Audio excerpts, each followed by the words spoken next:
Howdy fixers, today we're going after this alternator on this 2015 Honda CR-V with a 2.4 I do believe. And there I'm tensioning the belt tool to get this out. I'm just going to pull the belt off here. I do believe it was a 17. And once we get the belt out of the way, we are going to have better access to our bolts because there are a few bolts to get this off.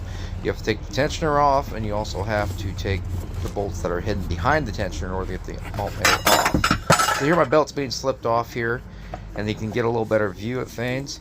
I'm going to go ahead and take my positive cable off here on the back of the alternator. That's a 13. I'm going to take that off. I'm going to take the battery.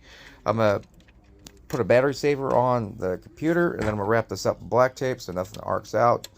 And I'm also going to disconnect the battery for safety reasons. And then I already have a battery saver on there, so I saved all the securities and everything like that.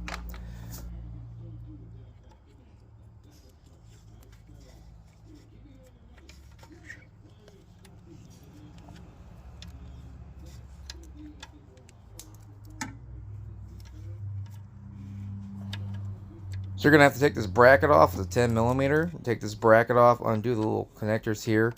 This is the other bolt for the top of the alternator. This is one of two. Take this one off, it goes all the way through. This is the long one.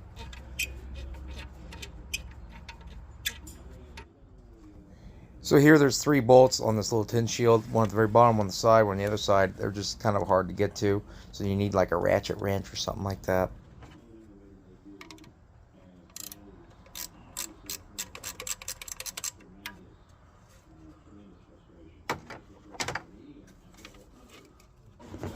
I'd take the coolant overflow bottle out of the way to get access to stuff.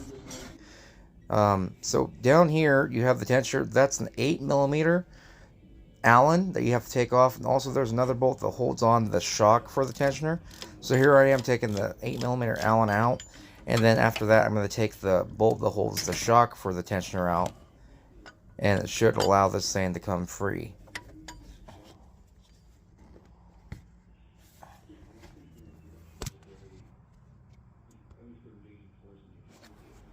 So you can see the bolt I was talking about here in the shock, and there's the 8mm, and then that's where you have to get access to your last bolt down here. That is another bolt. Take that off, and that should allow you to get your alternator loose and out of there.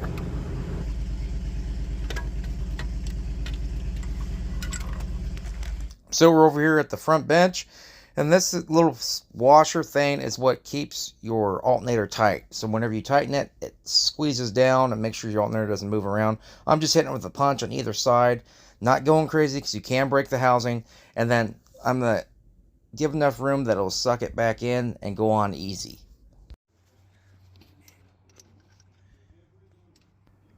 So I already have my top bolt in place. Now I'm trying to figure out my bottom bolt. You have to move the alternator a little bit to get it into place.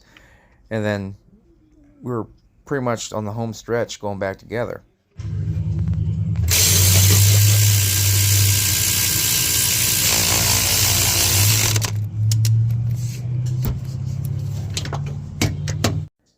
And here I'm going after my bottom bolt, making sure it's tight. Alright, so here I'm going to go put my nut on my electronic thing. You can see here that I haven't done my tin shield yet.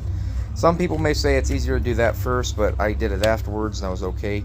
Just want to watch out for arcing out on the positive cable if you do it afterwards.